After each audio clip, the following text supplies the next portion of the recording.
The final item of business today is a members' business debate on motion number 9225 in the name of James Dornan on Scotland's outlook. This debate will be concluded without any questions being put. I would invite those members who wish to speak in the debate to please press the request to speak buttons now or as soon as possible. Mr Dornan, if you are ready to open the debate, 7 minutes, please.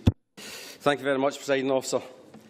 I'm delighted to be hosting this debate in Scotland's Outlook. The campaign has been developed by SCVO in partnership with Macmillan Cancer Support, Shelter Scotland, Oxfam Scotland, Alzheimer's Scotland, CHAS, the Child Poverty Action Group Scotland and the Poverty Alliance. And I'd like to welcome here Owen Miller from Alzheimer's Scotland.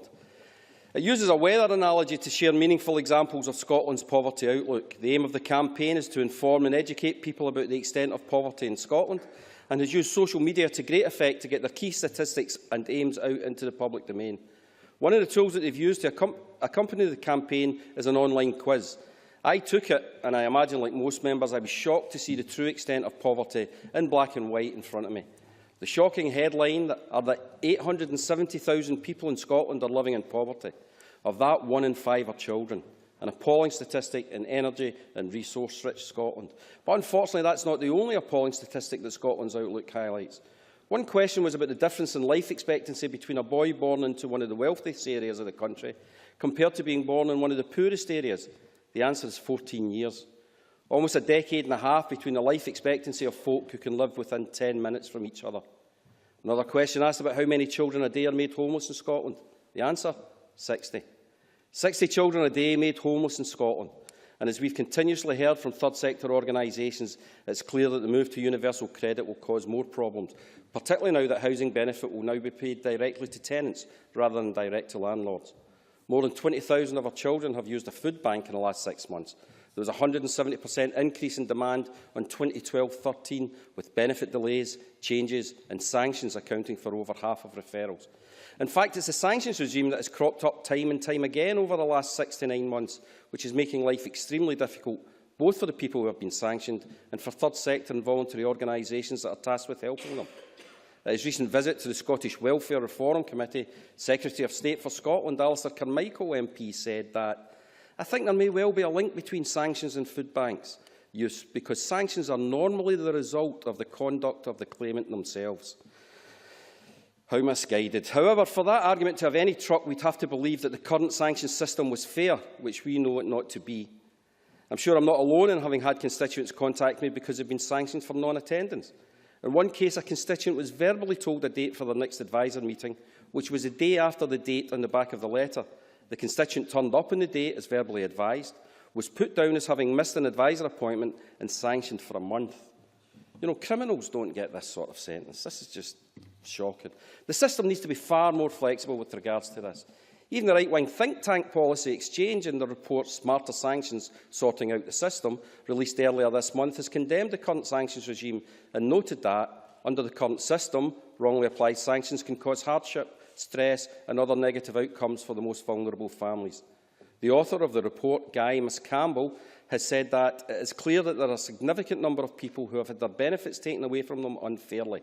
4 weeks without any money is driving people to desperate measures, including a reliance on food banks. My own constituency has seen a number of food banks open recently, both as conventional food banks that people come to collect food and as local donation points, which then goes to the larger Trussell Trust food banks across the city. Pastor Don Palmer, who has been instrumental in setting up the food banks in his church, told a local paper about the opening of the food bank that the interest so far has shown how many good people there are out there who care and want to do something about the growing need for these food banks. They are realising that it could be them asking for food in the next month or year. Most definitely will.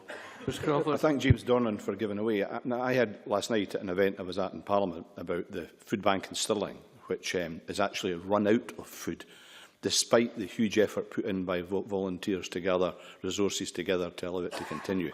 It's a shocking indictment in the current situation we live in. And I clearly couldn't disagree with my colleague at all. I mean, as I said earlier on, for a wealthy country like Scotland, for us to be in a situation where A, we have to rely on food banks, and B, to not have enough food to feed the people who are in such desperate state that they have to come to food banks is nothing but a disgrace.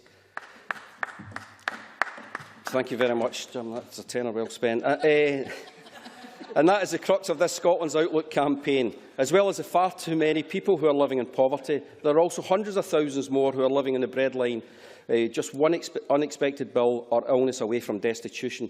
Part of this is surely related to the fact that work is no longer a guaranteed route out of poverty. The Joseph Rowntree Foundation has estimated that for the first time ever, there are more people living in poverty who are in working households than workless households. Monday saw the launch of Fair Pay Fortnight, which highlights that income inequality is continuing to rise. The pay gap between London and Scotland, which for males is an average of £165 a week, is of course bad news for our economy and living standards. And Scotland is by no means the worst region, if we use regions in this term, across the UK. So for some of us, I mean, we consider that Scotland is doing reasonably well compared to London. Just think what it's like in some of these other regions. The beauty of course, is that we've got an opportunity to change things for ourselves. But it's the pay gap between the rich and the poor which is the real scandal. 5 families in the UK are worth more than the poorest fifth of the population. This is not an equal society. This is clearly unsustainable and cannot continue. It could be partly rectified by having a truly progressive taxation system where everyone pays their fair share, but we've seen little evidence in the last decade under successive Westminster governments that they truly want to tackle income inequality. It rose under Labour and is continuing to rise now. The Jimmy Reid Foundation have recently published a joint report by the late Professor Ailsa Mackay and Willie Sullivan, In Place of Anxiety, Social Security for the Common Weal. They are clear in their belief that we need to totally overhaul the welfare system so that instead of it creating an environment of fear, anxiety and insecurity, it acts as an integral part of our national strategy to pursue the interests of citizens and emphasise our social security. They are clear that we need to change the focus of our economy from low-paid, low-skilled jobs to higher and fairly paid jobs. The report notes that having no requirement to pay a living wage costs the welfare system in Scotland at least £250 million in tax credits and other subsidies. It recognises that some smaller businesses would be unable to pay the living wage immediately and suggests that making large companies pay it, some of the extra money could be invested to ensure that eventually all companies pay the living wages standard. The problem, of course, is that we don't have that power in Scotland at this time. The living wage should be the lowest that anyone in Scotland is paid, but it's also imperative that we move towards higher, fairer pay across the board. If we could make our economy more like Scandinavian economies and move people out of low pay into decent pay, we could raise £4 billion more in taxes without having to increase taxes at all. That extra money could help transform our public services. I obviously believe that this change would be easier with the transformative powers that independence will give us. I also think everyone in this chamber has a responsibility to ensure that whatever the result of the referendum, we do not allow all the ideas that have sprung up because of this referendum to go unnoticed. Civic society in Scotland has flourished with the ideas of the Common Weal, National Collective, Scotland's Outlook and many others. And now that we have people talking about the sort of country they want to see, we need to ensure that whatever the result in September, we do all we can to realise it. I believe that in order to tackle poverty, we should do all in our powers to tackle low and poverty pay and ensure that future generations of people in Scotland are paid fairly and not born into endless cycles of poverty. I hope that until Scotland has the power to set the minimum wage itself, that the Westminster Government will come to see the benefits of at least raising the minimum wage with inflation. However, the recent lacklustre rise doesn't instil confidence that Westminster will ever really start working for poorer Scots. Scotland's outlook is clear that the poverty crisis in Scotland is akin to a humanitarian one. And unbelievably, we see across the UK the Red Cross having to intervene because of decisions that are being made at Westminster. These decisions are by and large decisions that the people of Scotland have no say over, made by people with little mandate to govern in Scotland and opposed by the majority of Scottish MPs. Polls consistently show that the people of Scotland want welfare decisions to be made in Scotland, that they want the power to do things differently, that they want to ensure dignity and respect are at the heart of the system, and to know that we, their political representatives, have their backs and will do everything we can to assist them. That doesn't seem like too much of an ask. For many across this chamber, the opportunity to help people was one of the main reasons that we became involved in politics. Scotland's outlook doesn't need to be so dreich. There is nothing inevitable about the levels of poverty in Scotland. It will take time and effort to change the system to maintain these cycles of poverty. We have a responsibility, whether independent or not, to break these cycles, help people out of poverty and ensure they stay out of it.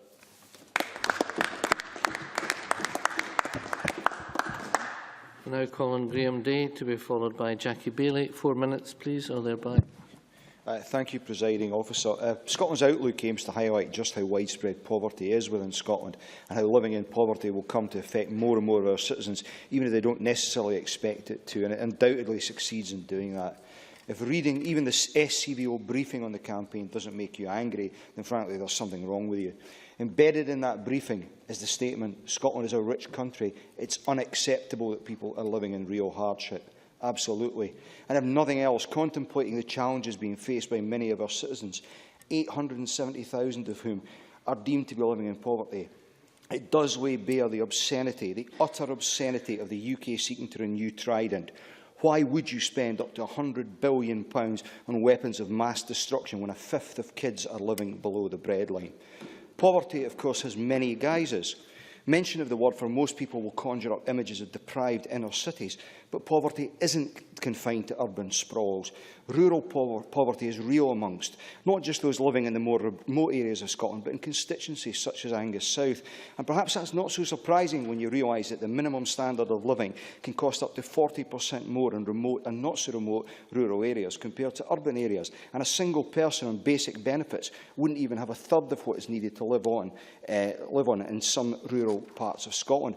Without in any way downplaying the situation in urban areas, we should acknowledge that rural households do face higher living costs in terms of transport, food and heating. And while some will have the income to cope with that, many will not.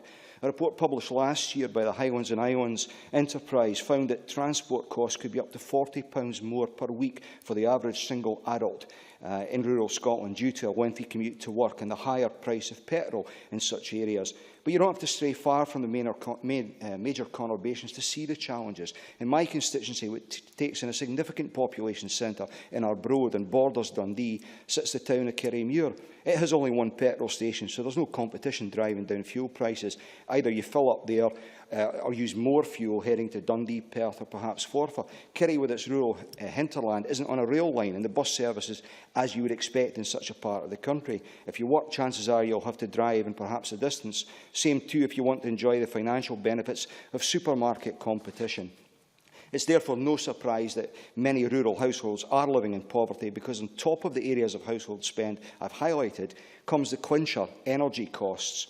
All too often rural houses are older, stone-built and detached, therefore much less energy efficient, leaving occupiers stuck paying vast amounts for their heating, which is often provided by off-grid means.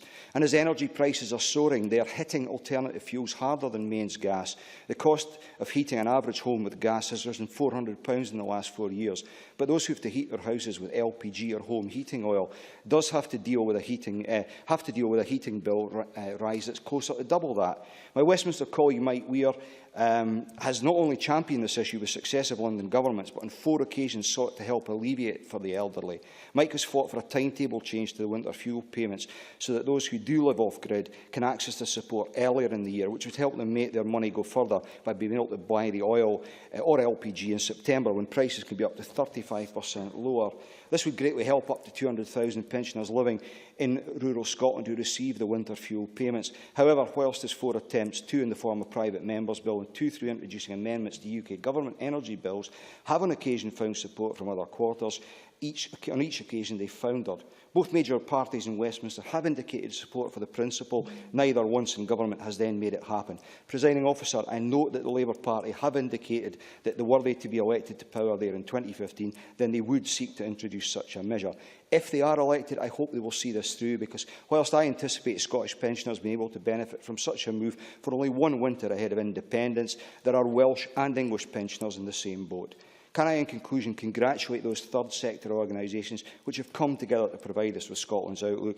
It makes an important contribution to highlighting poverty in Scotland, wherever it exists and however it is caused, and hopefully provides pointers on addressing this. And can I also congratulate my colleague James Dornan for securing this debate. Thank you. Now Corin Jackie Bailey to be followed by Stuart Stevenson. Presiding officer, let me start by congratulating James Dornan for securing this debate on Scotland's outlook and for most of his contribution. There is much in what he said that we could agree on, but do you know, and I say this genuinely, changing the Constitution does not in and of itself tackle child poverty.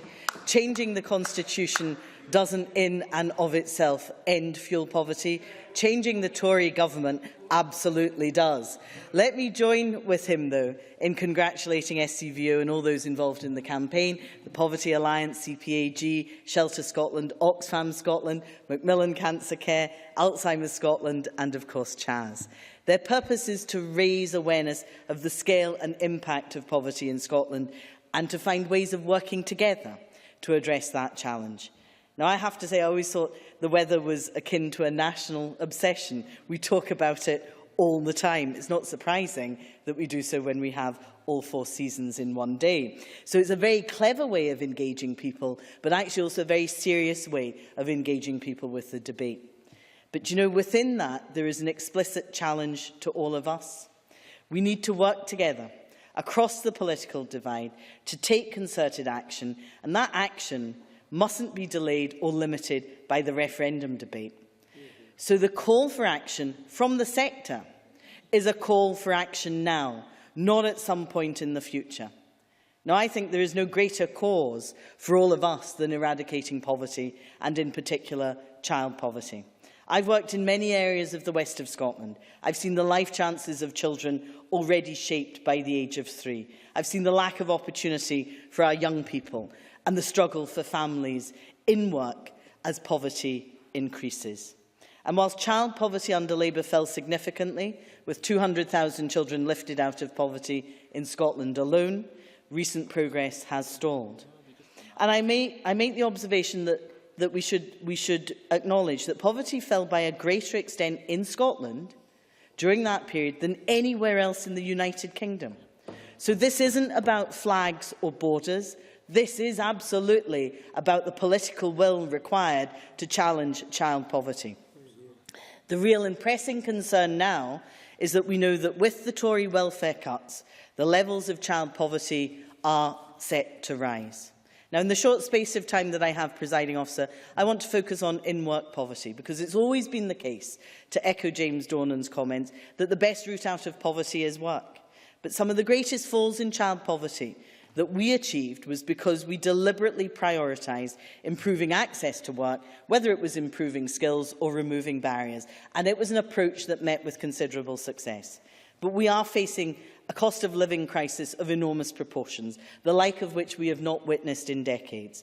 The price of essential goods is rising, the order of 25% in the last 5 years alone, but at the same time wages are declining in real terms, and many families, not able to make ends meet, are ending up in debt, turning to payday lenders and even to food banks. But there is something we can do, Presiding Officer. The SNP and Labour share a commitment to the living wage. The procurement reform bill, currently going through the Parliament, is an opportunity for us to use the £10 billion spending power of the public sector to promote the living wage. Here's an opportunity to end the use of zero-hours contracts, an opportunity to improve pay that will help women in particular, as 64% of those who will benefit from the living wage are women. And whilst we didn't manage to amend the bill at stage 2, let's apply our minds to doing so collectively at stage 3. Let's work together. Let's seize that opportunity, because the prize for both will be considerable and will contribute to tackling poverty. And in the very last bit, Presiding Officer, I want to focus on those who are close to being destitute. People who have been sanctioned by the DWP and their benefits have been suspended. The numbers of those sanctioned have more than doubled under the current government. There are hundreds and thousands of people affected. A disproportionate number are those with learning disabilities and mental health problems. Western Bartonshire CAB produced a report that highlighted the scale of the problem. Western Bartonshire Food Share reported a huge increase in numbers getting assistance. 43% of those had been sanctioned. So we need to also focus on those left with little, if nothing, to live on, to make sure they don't slip the net. Presiding Officer, the level of poverty is a national scandal, but there is nothing inevitable about poverty. We can and must change that. It takes political will, and that political will needs to happen now. Thank you. Colin Stewart-Stevenson, to be followed by Alex Johnson. Thank you very much, Presiding Officer.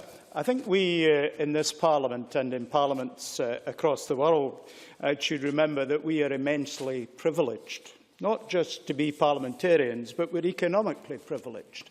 Very few of us will think about the amount of money that we have at our disposal when we're undertaking any of our day-to-day expenditures. We will be constrained simply by the fact that we have not quite enough money in our wallet because we didn't go to the cash dispenser. Too many families right across Scotland don't have the luxury of the kind of choices that are available to us. My wife has just filled up the fuel tank for our oil after the winter. She's put 1,800 litres in the fuel tank. That is over £1,000. She was able to do that without too much thinking about the matter.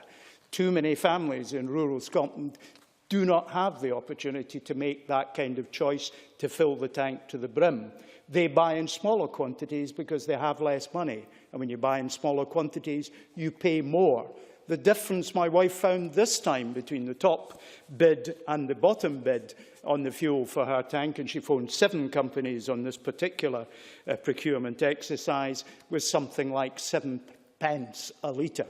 So when you buy small rates, you pay substantially more. So we are immensely privileged. But my constituency is not one where the numbers would suggest we have a major problem. Looking at the different areas of my constituency, the percentage of children in poverty range from a peak of 17% in Fraserburgh district to a bottom figure of 8%.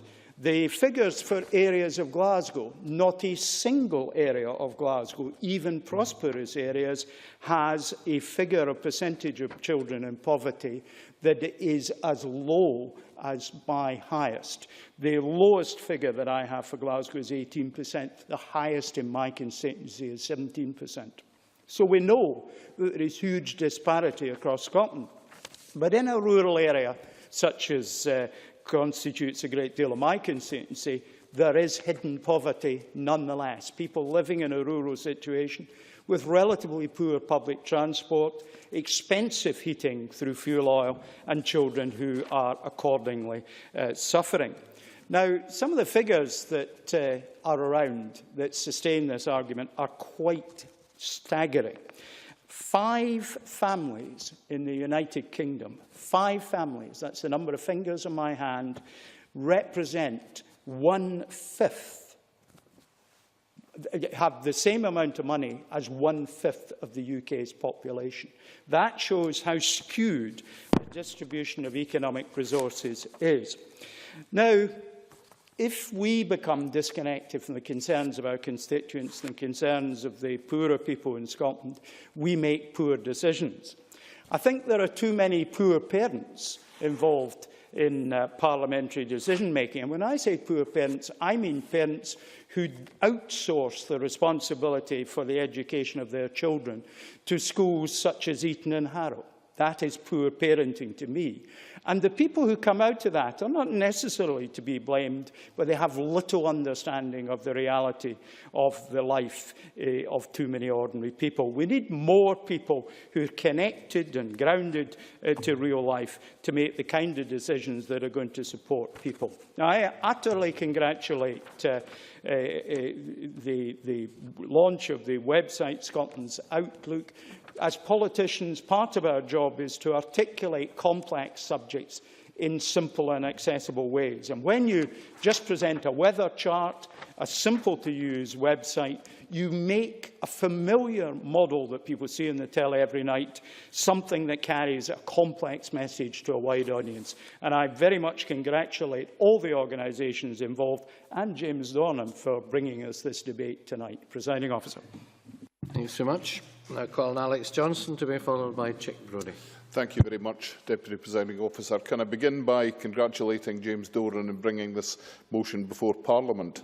Can I also take the opportunity to provide to make my compliments to the organisations which are mentioned in this motion and have been involved in preparing the report mentioned. It's not my intention to disagree with much, if anything, that's been said in this debate so far. In fact, I am fully supportive of many of the measures that have already been described. However, what is my intention is to talk perhaps about the things that have not been mentioned in this debate so far. Because I believe that what we've described up till now is not the whole picture. Yes, it is indeed the fact that welfare will always have a significant role in supporting those who are the least well off in society. However, at the same time, we must not make the mistake of believing that welfare is the only opportunity that exists to help people out of poverty. The old saying is that it's not a hand out they need, it's a hand up. And that's something which I think we should always remember. It is sad, perhaps, that there is a poverty of ambition in some sectors, more often a poverty of opportunity, that prevents those who are least well off in our society from making their way into a position where they can control their own lives and their own incomes. For that reason, I think it's important that we take a broad approach to this and ensure that we listen to many other people, including the Finance Minister, who spoke at some length earlier on in the previous debate, about how we can work our way to a point where we can genuinely expect better standards of living through economic growth. There's also plenty of opportunity in Scotland to develop new industries, and we need to work that in order to create jobs. But there also is the contrast that exists, not the one James Dornan drew between Scotland and London, but the one that can be drawn very constructively right here in Scotland, between Scotland's regions, because some of the wealthiest areas in the country are in fact right here in Scotland. And it's our failure to ensure that the wealth created in some parts of the Scottish economy benefits the whole of Scotland and its people that is the primary cause of the imbalances we see. And don't make the mistake of thinking that I am supporting what the Scottish Government appear to be planning, and that is an unprecedented socio-economic and geographical redistribution of wealth through taxation, which seems to be what they talk about on a regular basis.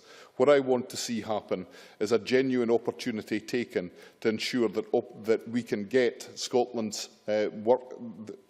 unemployed into the jobs that we are creating in the Scottish economy. That means we have to address issues like labour mobility. We have to make sure that we provide the necessary affordable housing in areas where there are jobs and simply not where there is a need for affordable housing. And by taking a combined approach where we deal with the welfare issues and the broader economic issues, I believe we are already at a point where we could see unemployment in Scotland dropping at a significantly higher rate than it has been, and we can see people actually being able to take control of their own lives and end the culture of dependency. There is no greater sentence than a sentence to a life in dependency. And that poverty of ambition is one of the things that I don't like to see people give in to. It's therefore my view that, yes, we need to take notice of this motion and we need to support the causes that are mentioned within it, but we also need to make sure we never forget that there is a strong economic driver that will guide us away from poverty and ensure that Scotland's people do better from our economy in future than they have in the past. Thank you. Now call on Chick Brodie to be followed by the Minister in the closing speech. Thank you, Presiding Officer. I too welcome the debate this evening and applaud James Dornan with the support of the sponsors for bringing it forward. I have one issue, however, with the motion, and I say this with the deepest commitment to and regard for the great work that is done by third sectors, in the vast majority of them in Scotland, given the hard work that they do. The motion says that poverty is currently the biggest issue for the third sector in Scotland. Presiding Officer, I believe poverty may be the single biggest issue for all of Scotland. But of course it is right that we are able to size and scope the problem, to draw back the curtains, to reveal the stage upon which poverty is the play, to see how many populate that stage. And this is no place for our version of Les Miserables. And I commend James again for bringing this forward, for using every vehicle that they can, and this Scotland's Outlook being one, and indeed a key one, to bring home to everyone, and I mean everyone, about the fight and the struggle of every day of decent people to dispense with the stigma, the opprobrium that comes in the name of poverty. The cold pensioner, the hungry child, the immobility of the immobile and the disabled, and the despair of anxious parents have no place in a country which is one of the wealthiest on the planet. But we are not wealthy in all ways, and until we bridge and cross the chasm of poverty, then we will not achieve, I believe, the goal that we share. As has been mentioned, the gap between the rich and the poor is offensive, obscene even. There is no real wealth in the United Kingdom, when indeed in Scotland, where according to in the United Kingdom, where according to Oxfam, the UK's richest 5 families, as Stuart Stevenson mentioned, have more wealth than 1/5 of the entire UK population. Obscenity in this form comes not just in this form, but in many forms, none more so than indeed the gap between the rich and the poor in the United Kingdom. And in a new Scotland, it will not be so in my name. There is little plausibility in us talking about increasing the nation's wealth, Scotland's wealth, unless we are clear and very clear as to how we plan to distribute that income and wealth. And this mechanism that's the source of this motion tonight, this vehicle, will clarify how serious the problem is. It draws it very clearly. I was told very early on in my political career that the objective should be to create a free and cohesive society, where the ultimate objective was the maximisation of happiness for each member in it. Not wealth, but happiness. I was raised in a prefab in Dundee. Not a lot of money, not a lot of wealth, not real poverty, but a lot of happiness. Of course. Stuart Stevenson. Just for interest, is the member aware that in the national constitution of Bhutan, the primary objective is to deliver gross national happiness? In fact, I have to say, Mr Stevenson, that in fact I was aware of the King of Bhutan's direction to his people that that should be the objective. I'm not sure whether we're going to import the King of Bhutan's all his objectives, but certainly that would be one. Of course, we need information. Again, I applaud what Scotland's Outlook strives to do, to let us see what is on that stage. And as we see what is there, let's remember at the back of it that we spend so much money on weapons of mass destruction, for example, that are almost an even bigger obscenity. So then let us together seek to accept a growing economy where each and everyone shares in its growth, and where there is a greater participation in and shares from that economic growth, where there is a welfare system that is there to be a safety net and not a safety harbour, and where we restore dignity just as we eliminate poverty, where we secure the worth of people at work, and where we, as politicians here in Scotland, secure a joint and concerted action as opposed to saying it is somebody else's fault. Though it may start there. Let us not rest until the stage is empty. Many thanks. Now call on Minister Margaret Burgess. 7 minutes or thereby, please, Minister.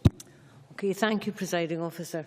I too congratulate James Dornan on securing this debate, given the commitments this government has made to tackling poverty. I very much welcome the launch of Scotland's Outlook and hope that it will spread awareness across Scotland of the serious issues it identifies. As a government, we are supporting and working with third sector organisations to tackle poverty, and many of them are in Scotland's Outlook campaign, and will continue to work with them. And I think Jackie Bailey said earlier, we all have to work together. The Scottish Government is working very closely with the third sector, with local sector, and with every organisation possible to tackle poverty, because I think everybody in this chamber is in agreement. It is an affront to our society, that in a rich country like Scotland, we are seeing as many people in poverty as there is now. And I think one thing about the Scotland's Outlook, it is focusing the mind on poverty and what it really means. And it does bring it home, certainly to me, every time I buy a cup of coffee at £2, and that's what it costs for it's a cheap cup of coffee. And that £2 is actually what can keep some people above the breadline. And I sometimes leave it because there's not enough froth in the cup. And I am very aware of that. And I think we all should be that simply £2 is a huge amount of money to some people and make a huge difference in their life. But I want them to have a lot more than that. And that's something that we're working towards. But for example, through the £2.5 million of funding announced last month by the Deputy First Minister for the Child Poverty Action Group, Macmillan, One Parent Family Scotland and the Poverty Alliance, and that was funding to deliver projects including providing advice to people dealing with the impact or reform of managing debts and household budgets, encourage employers to adopt the Scottish Living Wage, and I'll say a bit more about that in response to Jackie Bailey, and engaging communities in tackling poverty. These are all important and show that we are working together. And I want to just say a bit about the Scottish Living Wage. The Scottish Government were the first government to apply the Scottish Living Wage across all the sectors and areas that they are directly responsible for. We are funding the Poverty Alliance to promote it throughout the country to employers. And it's very clear that within the procurement bill that the European law has made it quite clear that we cannot put it in the face of the bill because the living wage is higher than the UK minimum wage. But we have, and as Jackie Bailey is aware, the Deputy First Minister has been very clear our intention of statutory guidance to ensure that the living wage does take place, it can take place in these contracts, and we're working very hard to make sure that happens. And it's something, you know, the Scottish Government is absolutely committed to the living wage. But through involving the third sector organisations in shaping our approach to tackling child poverty, we have the Ministerial Advisory Group, which helps develop the child poverty strategy. And the Ministerial Advisory Group has representatives from most of the organisations we talked about earlier, Child Poverty Action Group, One Parent Family Scotland, the Joseph Tree Foundation, Business in the Community, just to mention some that we need to have them to work with us if we're going to have to get this right. But Scotland is a wealthy nation, we said that earlier. We're energy rich, our workforce is highly skilled, our reputation for innovation is long established, and Scottish businesses are competing at the highest level worldwide. But with all of that, we know, and we've heard today, about constituents and people who are struggling to pay housing costs, particularly after the introduction of the bedroom tax. People who are having to rely on food banks to feed themselves and their families, and people who are struggling to make ends meet as the cost of living increases. To reduce pressure on household budgets and put more money in people's pockets, the Scottish Government is defending and extending universal services, rights and benefits through the social wage. This includes the abolition of tuition fees, free prescriptions and eye tests, and I absolutely am opposed to the Conservative proposal of doing away with free prescriptions. I saw often in my last job people on very low incomes, people on, at the time it was incapacity benefit or ESA now, having to pay for prescriptions, and many of those people had a variety of prescriptions, a huge number of prescriptions, and they were virtually playing Russian roulette, how many they could get one month and how many the next month, and that certainly does not help. It doesn't help the health service in total, and it doesn't help the individual, and I would never want to see that again. We've also increased the provision, we're increasing the provision of nursery education, spending money on utility, £220 million to help with energy efficiency measures, and the latest published figures show falls in poverty levels and in the measures that fuel poverty. Had we not taken the measures, more people would be in fuel poverty as currently are today. So we should be pleased. Child poverty in Scotland has dropped since 2007 to this government came into power. Child poverty has dropped from 21% to 15%, but that's still far, far too high. None of us want to see that, and we know that those numbers are going to rise higher because of Westminster decisions being taken at Westminster. So I welcome the partnership approach we've taken to mitigating those UK government decisions on welfare and benefits, and I absolutely accept that not everybody in poverty is in receipt of benefits, but we've seen people being pushed into poverty by the cuts in working tax credit. The cuts in child benefit can reduce £1,000 off a family in a year. Had previous governments increased the minimum wage in line with inflation, that could be as much as £600 a year. A family would be better off. So I think that's significant. And we are doing what we can. We have mitigated. We're spending at least £258 million in mitigation. But we shouldn't have to divert money away from other services to deal with the consequences of policies we don't want in Scotland, because that's money we could have used for other things. So, Presiding Officer, I've set out a range of actions this Scottish Government is taking within our existing powers to tackle poverty. And I can also assure the Chamber that we will continue to work with all those organisations, including the partners in Scotland's Outlook, to tackle poverty in Scotland. It's something we have to do together. But I do think there is a better way. And Alex Johnson talked about, creating wealth, making better use of Scotland's economy, and I believe that we can do that, but we can only do that when we have full control of Scotland's economy. And I think that's the way ahead if we want to truly deal with poverty in Scotland. But in the meantime, we continue to work with all the organisations absolutely committed to it. I'm committed, the Scottish Government is committed to doing all we can to reduce child poverty. I find it an affront to see people in poverty when we're such a wealthy nation, and we'll do everything we can to tackle that. And I would also say to the organisations that have produced Scotland's Outlook, the website, it's a great website. We shouldn't have to have it, but it's good that it's there, and that we all have to think about it and think about poverty in our communities and locally, and how we can continue to work together to tackle it. Thank you. Thanks very much. And I now close this meeting of Parliament.